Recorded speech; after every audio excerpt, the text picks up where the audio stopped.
Hello, my name is Frank Mitchell. I'm a proud Wajak Yuad Noongar Marman. I'd like to just make an acknowledgement to my elders and the budja that we stand on here today. Nga Karich, Wajak Mort, Kan Karik, Nija, Budja. I grew up in a small country town, Baileyup. Two things happened between 20 and 25 that really shook up my life. When I look back in life, those two things were turning points. One was having an unplanned pregnancy, and my son, he's a beautiful boy. I just threw myself at anything and everything to make sure I had a roof over his head. And eventually I came across an electrical apprenticeship. Now, being pretty poor at school, I didn't think I had the smarts to become an electrician, but this one man believed in me and he backed me and he encouraged me, and that electrical apprenticeship is what I want to pay forward to all my mob and all my people at Wilco and Karden because of what it did to me. We set out to create a goal to create 20 Aboriginal electrical apprentices by 2020. Now that was in November 2016. If I myself as one person had such a change in my life from electrical apprenticeship, for me, we felt that even if we employed one person out of our 20 by 2020 goal, we're on the right path. 4 years later, we had created 23 positions, 14 of which were electrical apprenticeships, and the rest were in the construction industry. There's a lot of pressure on construction businesses now. I can see the government's working hard at trying to tackle the housing crisis. For us, we are a company that are directly able to put our hand up and say we can assist. One of the greatest achievements that all of us collectively have achieved is over 50 Aboriginal upskilling positions that have been generated in 9 years, and it's across Wilco and Karden. We feel that if we can do that in 9 years, what can we do in the next 10 years and beyond? But what's really been amazing through that process and that goal is we've had a realisation that let's actually really look at what other pathways we can generate here. You know, we've got a heavy focus on providing first offer to First Nations people, but how about getting women in construction, because construction is still notoriously low for women participation. So we started up the Women at Karden, the WAC program.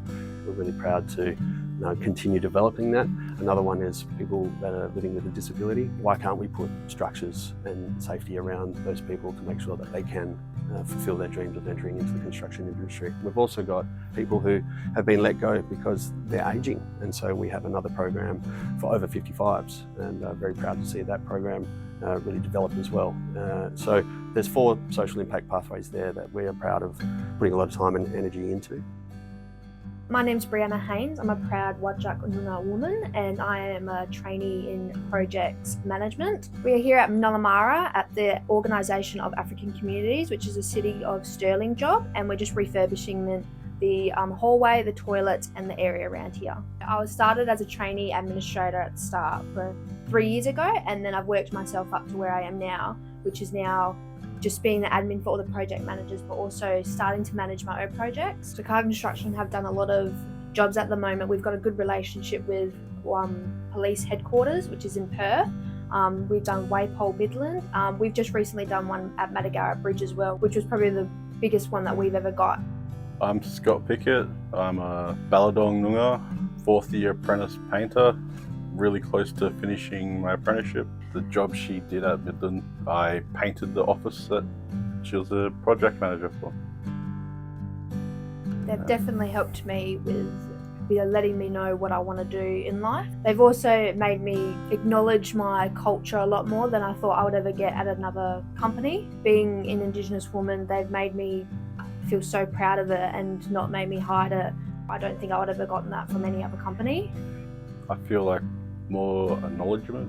You know, you're not just a number put somewhere and just hidden. You're part of the crew. You feel more welcomed and everyone actually listens to you. No banks looked at us. So we ended up having to just dig until we found this company called Sustainable Enterprise Funding Australia, based out of Sydney, CEFA. Loop, a not-for-profit, got us in touch with CEFA. Together, without Loop and CEFA, we would not be where we are today. CEFA was the only company that gave us a drawdown loan, and that enabled us to grow Karden to what it is today. After many years, now the banks will look at us due to our maturity, but that is one of the challenges in the industry for a social enterprise organisation starting up.